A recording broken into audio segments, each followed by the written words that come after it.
Древний мир воспринимал Бога как Создателя, Демиурга, Творца. Но основное послание еще Ветхого Завета было послание о любящем Боге.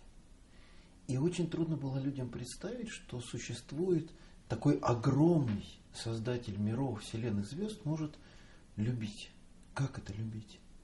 На человеческом языке любовь – это слово, это взгляд, это прикосновение. И Бог Отец посылает своего Сына, чтобы Он прошел этот земной путь вместе с людьми, чтобы Он с ними ел, общался, смотрел им в глаза, прикасался к ним, чтобы Он показал максимально свою уязвимость и беззащитность. И вспоминается эта история уже на последней Тайной вечере. Христос говорит, Фома говорит Христу: ну покажи нам Отца, и довольно для нас. И они думали, сейчас Он раздвинет небо, и вдруг все увидит огромное лицо там Бога.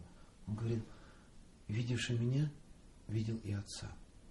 То есть Христос явил в человечестве полную тождественность с Богом. То есть я и Отец одно.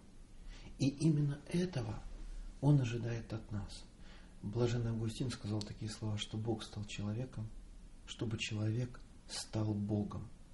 Не меньше, чем Бог. Поэтому в Нем пересекается божественное и человеческое. Он является средоточием, точкой пересечения, точкой сборки, если хотите, земного и небесного. Он является... Христос о себе говорил, что «Я есть дверь».